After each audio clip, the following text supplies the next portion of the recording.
Teris, selamat datang di Beetle Channel, semoga kita bahagia. Jangan lupa subscribe, like, komen dan share agar channel ini semakin berkembang. Terima kasih.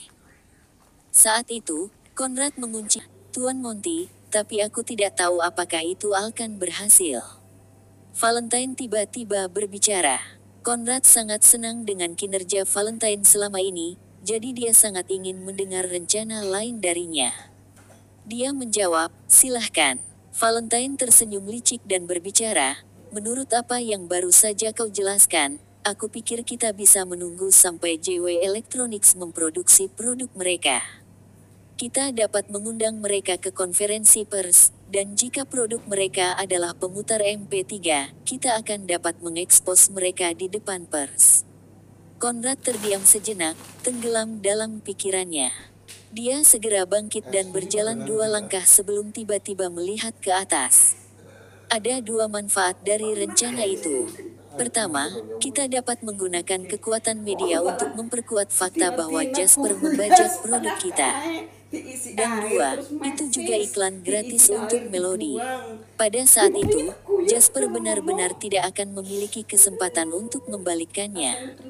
Conrad tiba-tiba menepuk bahu Valentine dan tertawa terbahak-bahak. Kerja bagus. Setelah semua ini selesai, aku akan mempromosikanmu menjadi presiden perusahaan. Valentine menjawab dengan penuh semangat, terima kasih, Tuan Monty. Albert dan timnya sangat terampil dan mereka berhasil menyelesaikan desain teknologi dalam waktu singkat setelah Jasper memberi mereka ide. Keesokan harinya, Jasper membelikan Albert dan timnya tiket pesawat agar mereka bisa langsung menginstruksikan para pekerja pabrik di kota Reed. Pada hari keempat, Jasper menerima sampel dari kota Reed yang secara pribadi dibawa oleh Chad. Melihat pemutar MP3 perak bersinar yang tidak lebih besar dari setengah telapak tangannya dan sekarang hadir dengan layar, Jasper tersenyum lebar. Apa kau sudah mengujinya? Berapa tingkat kelulusan untuk manufakturnya? Tanya Jasper. Chad berbicara dengan penuh semangat, kami sudah memeriksanya. Dalam hal suara dan kualitas, ini jauh lebih baik daripada yang tersedia di pasaran.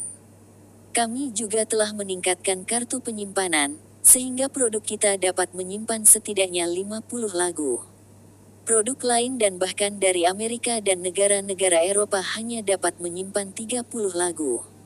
Selain itu, dengan adanya layar berarti kita bisa menampilkan nama lagu, artisnya, bahkan liriknya.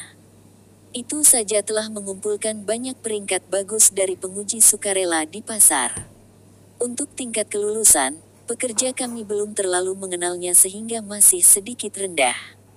Aku akan mengatakan saat ini sekitar 86% sekarang, tetapi dengan latihan lebih lanjut, para pekerja akan cukup terampil untuk memproduksi pada tingkat kelulusan 95% setidaknya.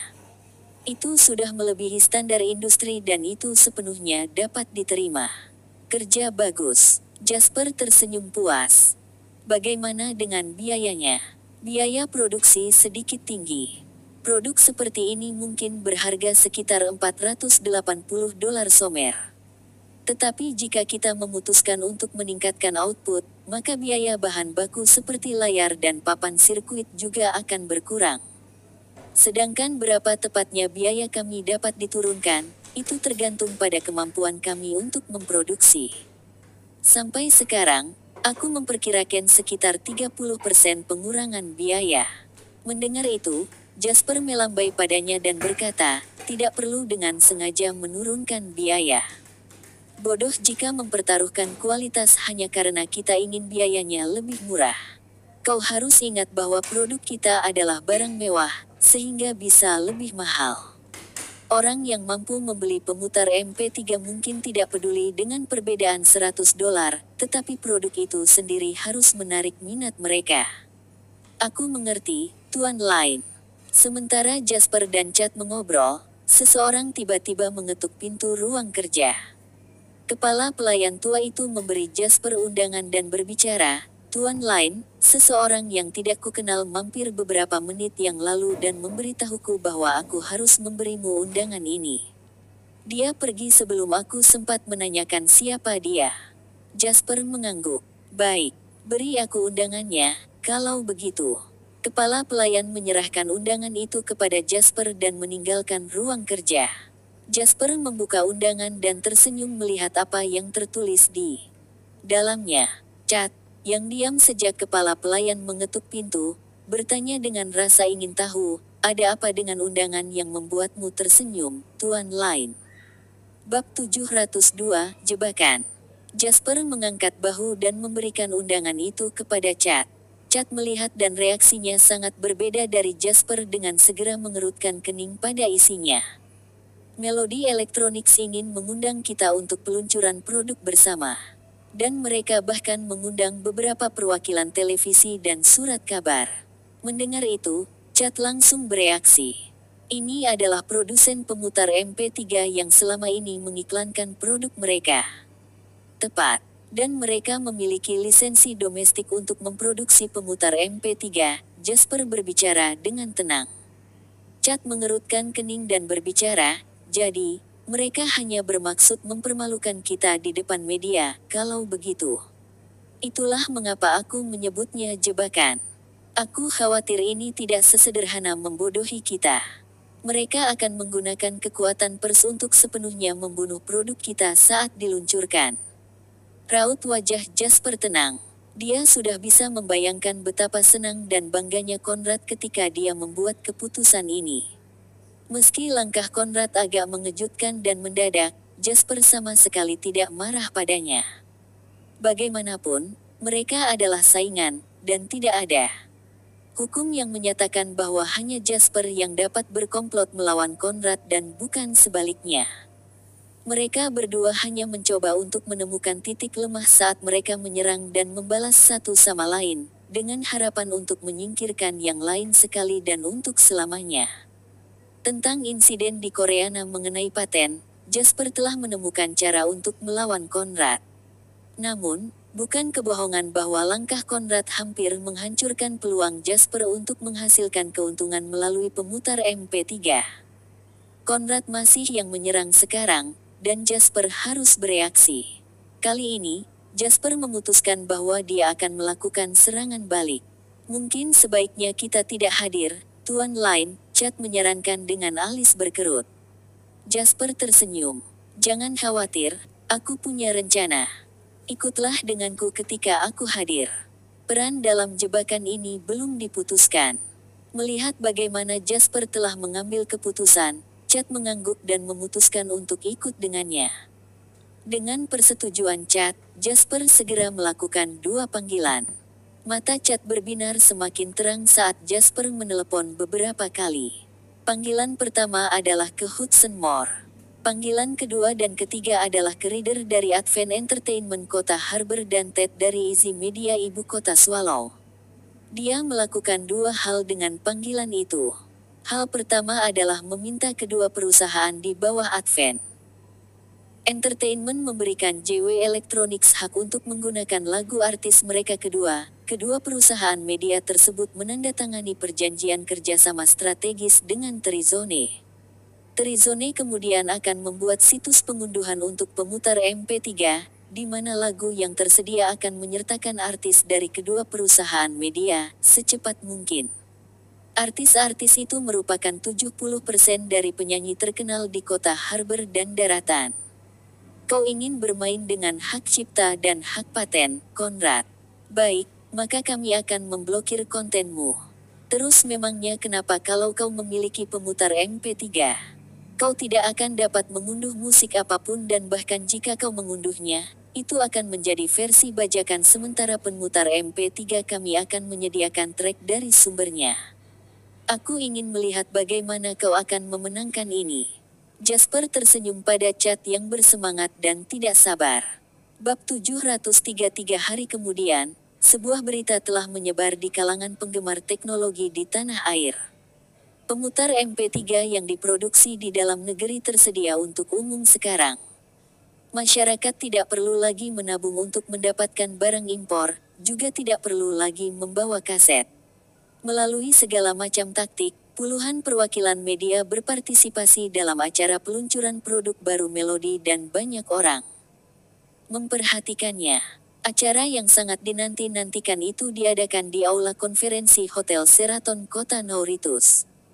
Berkat Konrad, tidak hanya perusahaan media dari semua ukuran dari Provinsi Tenggara mengirimkan perwakilan mereka, tetapi ada juga perwakilan dari 6 stasiun televisi dari provinsi lain dan 2 stasiun berita resmi besar dari ibu kota Swallow. Aula konferensi penuh dengan kamera dan mikrofon di mana-mana. Wartawan mulai saling menyapa dan bertukar kontak sebelum acara dimulai. Itu adalah adegan yang hidup. Di belakang panggung, Jasper melihat Konrad berdiri dengan senyum tidak terlalu jauh ketika dia tiba. Dari cara Konrad berdiri, sepertinya dia sedang menunggu Jasper. "Aku lihat kau baik-baik saja, Tuan Lin," sapa Konrad dengan tenang, "dan kau tetap anggun seperti biasanya, Tuan Monty," balas Jasper. Melihat Jasper hanya membawa Julian dan pria paruh baya lain yang tidak dikenalnya, Konrad tersenyum. "Sepertinya kau tidak terlalu peduli dengan acara peluncuran ini, Tuan Lin." "Itu tidak mungkin karena kemuliaanku, kan?" Jasper menjawab dengan tenang, "Ini hanya acara peluncuran, yang terpenting adalah produkinya, bukan? Tidak ada gunanya membawa sekelompok besar orang bersamaku. Aku datang bukan untuk berkelahi." Meskipun dia tersenyum, tatapan Konrad perlahan menjadi suram. Dia mencondongkan tubuh ke arah Jasper dan berbicara, "Aku suka itu. Produk kita akan berbicara untuk kita, bukan? Meskipun aku ingin tahu apakah aku bisa melihat produk yang kau bawa hari ini, Tuan Lin. Aku bukan satu-satunya yang mengharapkannya, tentu saja. Aku yakin para reporter juga. Karena versi bajakan akan diluncurkan dengan versi resmi. Siapa tahu, mungkin produk yang kau investasikan untuk diproduksi akan menjadi produk yang banyak disukai setelah hari ini." Senyum Konrad melebar dengan lancang. "Bagaimanapun, akulah yang memiliki hak paten. Apa kau begitu yakin bahwa kau akan mengalahkanku hari ini, Tuan Monty?" tanya Jasper. Konrad tertawa keras. "Jasper, oh, Jasper. Apa kau tahu apa kelemahan terbesarmu? Kau terlalu percaya diri. Terlalu percaya diri akan menjadi penyebab kejatuhanmu. Kau berpikir bahwa semuanya ada dalam kendalimu, tetapi akan selalu ada hal yang tidak terduga. Seperti hak paten dan acara peluncuran ini misalnya. Kau tahu bahwa hak paten ada padaku, namun kau tidak mau menyerah pada pemutar MP3. Apa yang membuatmu berpikir bahwa aku akan melepaskanmu? Kau terlalu naif jika kau pikir punya trik untuk membalikkan ini semua." Konrad mengejek dan berbicara dengan jelas, "Acara peluncuran ini akan menandai awal kejatuhanmu. Ini akan menjadi pemutar MP3 kali ini, lalu aku akan beralih ke target semua perusahaan lain di bawah CW Capital. Tunggu saja. Mungkin aku bahkan akan memberimu sedikit uang kembalian pada hari aku membuatmu kehilangan segalanya. Mungkin aku akan memberimu cukup waktu agar kau dapat terus hidup, meskipun menyedihkan. Dengan aku di Provinsi Tenggara, tidak akan ada ruang untukmu." Dengan senyum arogan, Konrad berbalik dan pergi dengan langkah ringan. "Sungguh pria yang arogan, Tuan Lin," Chad berbicara dengan kaku kepada Jasper, ekspresinya suram. Jasper menjawab tanpa terpengaruh, "Wajar seorang pria untuk menjadi gila sebelum kematiannya. Waktunya akan segera datang." Ekspresi Chad sangat cerah ketika dia diingatkan akan pengaruh yang dimiliki Jasper. Dia berkata, "Sekarang aku sangat menantikan acara peluncuran. Aku ingin melihat perubahan ekspresinya ketika dia tahu. Aku ingin tahu apakah dia masih bisa begitu sombong." Pukul 2 siang, dengan para wartawan menunggu dengan sabar, acara peluncuran dimulai tepat waktu. Di atas panggung ada 2 kelompok orang yang terpisah. Di satu sisi adalah karakter utama acara tersebut, penanggung jawab Konrad dan Melody Electronics. Sementara di sisi lain berdiri Jasper dan Chad dari JW Electronics. Mayoritas reporter memandang Jasper dan Chad dengan rasa ingin tahu. Mereka tidak mengerti mengapa JW Electronics yang tidak penting ini ada di sini di acara peluncuran Melody Electronics. Mengetuk mikrofon, Konrad berbicara kepada hadirin, Teman-teman pers yang terhormat, aku meminta kalian untuk tinggal lebih lama karena peluncuran produk baru Melody Electronics akan secara resmi dimulai. Conrad kemudian melirik Valentine di sampingnya. Setelah menerima isyarat dari Conrad, Valentine tersenyum dan berdiri dengan pemutar MP3 seukuran telapak tangannya. Teman-teman dari pers, kalian seharusnya sudah menerima materi yang relevan tentang perusahaanku. Sekarang, izinkan aku untuk menunjukkan kepada kalian pemutar MP3 pertama yang diproduksi di dalam negeri yang telah diteliti dan dikembangkan oleh perusahaanku. Aku yakin kalian semua tahu bahwa pemutar MP3 saat ini sedang tren di Amerika Serikat dan di negara-negara Eropa. Desainnya yang ringkas memungkinkannya untuk dibawa dengan nyaman, dan ini adalah produk musik yang memungkinkan kalian mengunduh dan menyimpan lagu dengan mudah. Produk ini tentunya akan membawa era baru bagi pasar elektronik tanah air. Pemutar MP3 Melody generasi pertama kami memiliki. Pengenalan berlangsung selama lebih dari 10 menit, di mana Valentine menguraikan konsep besar dan berhasil menggambarkan Melody generasi pertama sebagai harapan barang-barang buatan dalam negeri, sebuah karya seni yang telah melampaui barang-barang asing yang tak terhitung jumlahnya dari jenis yang sama. Untuk acara peluncuran skala ini, Conrad memiliki anak buahnya sendiri di antara para reporter. Ketika tiba saatnya para reporter mengajukan pertanyaan, inilah saatnya mereka bersinar. Tuan Estrada, perkenalanmu telah membangkitkan minat kami pada Melody generasi pertama. Tapi aku ingin bertanya, berapa harga yang akan dijual? Valentine menjawab sambil tersenyum, karena ini adalah merek dalam negeri, wajar saja jika kami menjaga harga agar dapat diterima oleh konsumen sasarannya. Kami memutuskan untuk menjual setiap produk dengan harga $1.800 somer. Semua reporter tersentak kaget dengan angka itu. Dibandingkan dengan barang-barang impor yang harganya setidaknya $2.000 somer, Melody generasi pertama dari merek domestik memang sedikit lebih ramah anggaran. Satu pertanyaan lagi. Berapa banyak Melody yang disiapkan Melody Electronics untuk diproduksi? Tanya reporter lain. Valentine tersenyum bangga. Melody Electronics sepenuhnya siap dengan 4 lini produksi yang bekerja 24 jam sehari. Saat ini ada 6 juta produk Melody generasi pertama di gudang dan kami akan memproduksi setidaknya 500.000 per hari di masa depan. Perusahaan kami telah menginvestasikan sejumlah besar untuk mencapai tujuan itu.